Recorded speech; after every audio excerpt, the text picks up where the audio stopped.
friends, welcome you all to our YouTube channel Tea Talk। सफलता के आसमान पर चमकने वाले सितारों की जानदार शानदार कहानी सुनिए उन्हीं की जुबानी। देखते रहिए T talk. Hi friends, I am Atul Parikh. Welcome you all on my YouTube channel Tea Talk, जहां हर हफ्ते हम एक नई सेलिब्रिटी से मुलाकात करते हैं। इसी क्रम में आज एक आपको स्पेशल सेलिब्रिटी से मैं मिलवाने जा रहा हूं, जो कि एक रिनोन्ड कमेंटेटर भी हैं, क्विज मास्टर भी हैं और प्रो कबड्डी के डायरेक्टर भी हैं। जी हाँ, जिन्होंने प्रो कबड्डी को स्टार्ट किया है उनमें से एक शख्सियत हैं ये, और इनका नाम है मिस्टर चारू शर्मा। मैं आपको बताता हूँ, चारू जी का जन्म यूपी में हुआ और राजस्थान से उन्होंने स्कूली शिक्षा ग्रहण की तथा बाद में दिल्ली में जाकर इन्होंने अपना ग्रेजुएशन पूरा किया। चारू जी ने अपने करियर की स्टार्टिंग एक चाय की कंपनी से की तथा बहुत कम लोग जानते हैं कि वो एक अच्छे कमेंटेटर होने के साथ साथ एक अच्छे स्विमर भी हैं। इन्होंने 1982 के एशियाड में भी प्रतिनिधित्व किया और वहीं पर उन्होंने अपना जो करियर है कमेंट्री में स्टार्ट करने की सोची और उसके बाद अभी पीछे मुड़ के नहीं देखा है। तो आइए स्वागत करते हैं चारू जी का। So let's welcome on the board mister Charu Sharma. आपने अब तक बहुत सारे इंटरव्यूज दिए हैं बड़ी बड़ी शख्सियतों के साथ, मंदिरा बेदी जी के साथ, जो आपकी कमेंट्री की जो ट्यूनिंग है वो बहुत अच्छी रही, दर्शकों ने उसको काफ़ी सराहा। तो आपको अभी तक किस क्रिकेटर का सबसे ज़्यादा इंटरव्यू लेके मज़ा आया, या किसी क्रिकेटर का इंटरव्यू लिया हो जिसमें आपको बहुत एंजॉय लगा, बहुत मज़ा आया कि हाँ आज मज़ा आ गया मेरे को ये इंटरव्यू लेके, उसके बारे में ज़रा कुछ बताएंगे हमें? देखिए अतुल भाई, क्रिकेटर से तो खूब बात की है, लेकिन जो क्रिकेटर उस समय अपने देश के लिए खेल रहा हो वो मुझे लगता है कि संकोच से भरा रहता है कि मैं क्या बोलूं, कैसे बोलूं, कब बोलूं, अगर कोई मतलब पकड़ ले या कोई क्या सुन ले या कोई बोर्ड कुछ कह ले।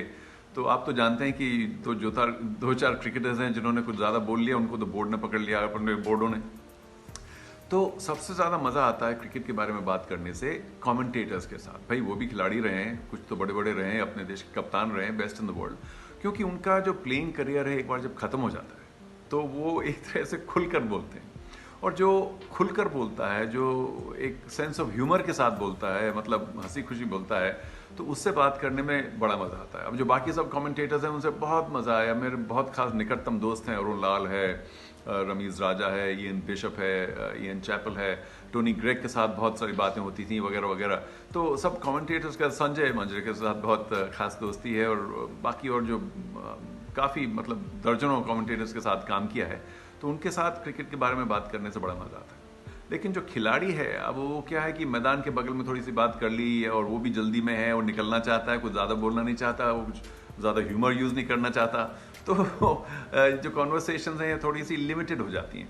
लेकिन मैं बहुत पहले जब 90s में, जैसे कि जब राहुल द्रविड़ और गांगुली ने अपना करियर शुरू किया था 1996 में, तब उनसे बात करने से काफ़ी मुझे अच्छा लगा। चारू जी, आप आईपीएल के फर्स्ट सीजन में रॉयल चैलेंजर्स बैंगलोर के सीईओ भी थे, और अनफॉर्चुनेटली फर्स्ट सीजन में आरसीबी कुछ अच्छा नहीं कर पाई, तो आपने आरसीबी का वो सीईओ पद छोड़ दिया, और फिर अब आपने मशाल स्पोर्ट्स नाम की जो कंपनी बना रखी है, जो कि प्रो कबड्डी की जनक है। तो एक सक्सेसफुल भी आपका एक चीज़ रहा और एक आपकी लाइफ में एक पार्ट अनसक्सेसफुल चीज़ का भी रहा। तो ये लाइफ एक तरह का मिक्सअप है, मिंगल है।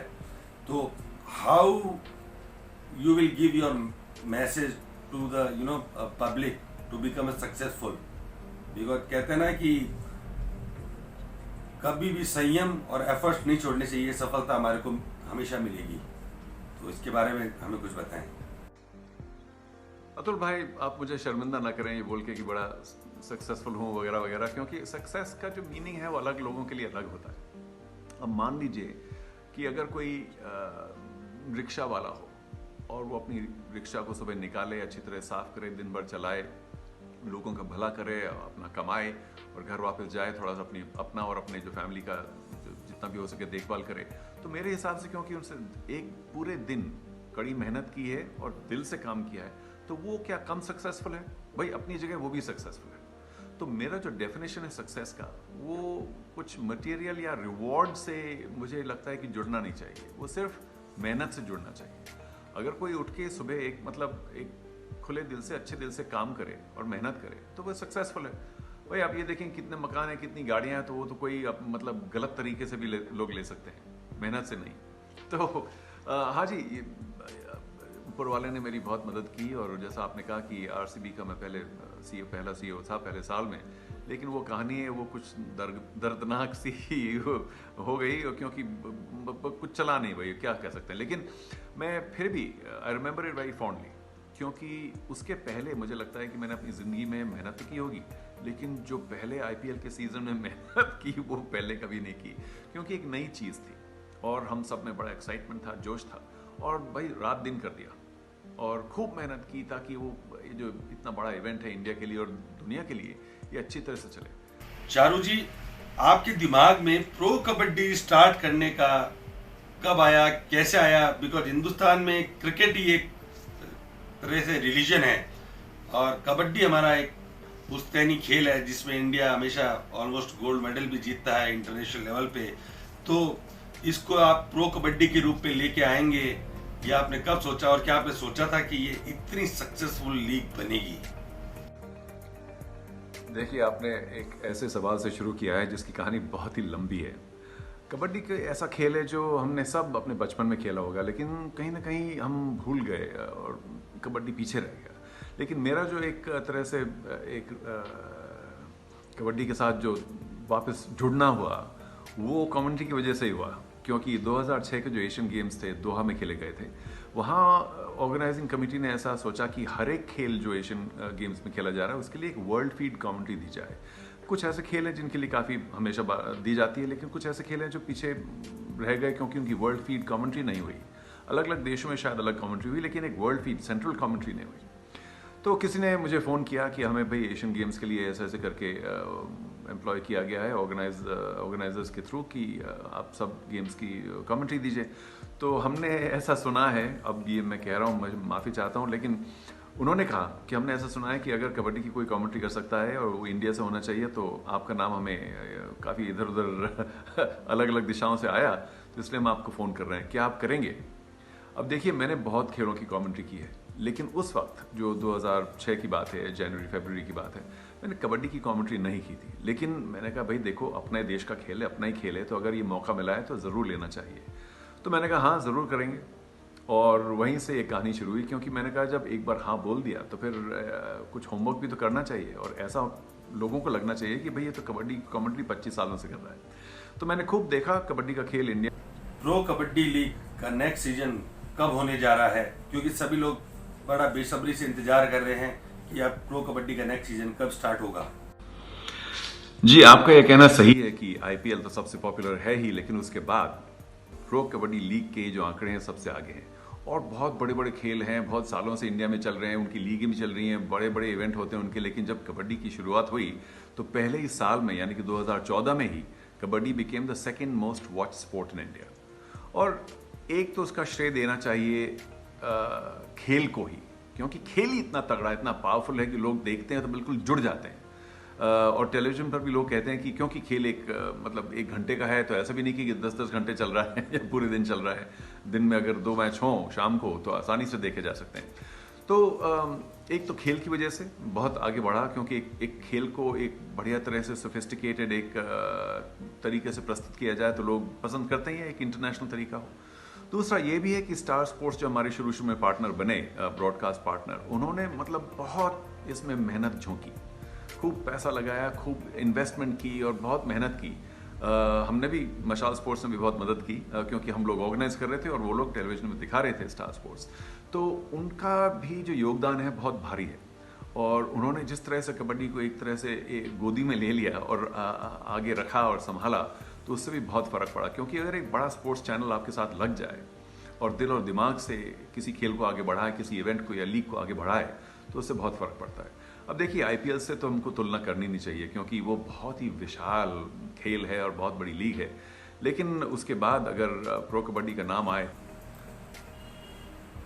जैसा कि मैंने पहले बताया कि आप एक अच्छे स्विमर भी हैं और आपने एशियाड में पार्टिसिपेट भी कर रखा है, तो वहाँ से अपने आप को चेंज करके इस कमेंट्री लाइन में क्विज मास्टर में अपने आप को आपने एस्टेब्लिश किया है, तो ये कैसे संभव हो पाया? जी हाँ, स्विमिंग और ख़ास तौर से डाइविंग मैंने बहुत पहले अपने जल्दी शुरू की थी, लेकिन स्कूल का इसमें बहुत बड़ा एक योगदान था, क्योंकि मेरी स्कूलिंग हुई थी मेयो कॉलेज अजमेर में, जो बहुत बढ़िया अव्वल नंबर का एक बहुत विशाल स्कूल है, और वहाँ हमारे पास एक स्विमिंग पूल भी था। बहुत सारे स्कूलों में नहीं होता है, वो हमारे पास था, और एक स्विमिंग और डाइविंग की एक ट्रेडिशन बन गई थी। काफ़ी लोग चैंपियन पहले भी निकले थे, तो हम भी लाइन में लग गए एक बहुत यंग एज पर, और स्विमिंग तो काफ़ी की, कुछ जूनियर नेशनल्स वगैरह में भी मेडल वगैरह किए एज ग्रुप लेवल पर।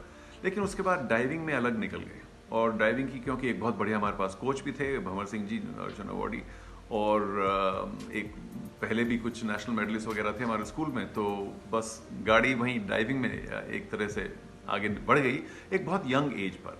तो 1970 में मैं पहली बार जूनियर नेशनल डाइविंग चैंपियन बना, और 1976 तक लगातार 6 साल गोल्ड मेडल जीता मैंने जूनियर नेशनल्स में। तो वो मेरा एक पहला एक सक्सेसफुल स्पोर्ट रहा। लेकिन क्योंकि मेरे स्कूल में बाकी सब खेलों के लिए भी फैसिलिटीज़ थी, तो बहुत खेल खेले।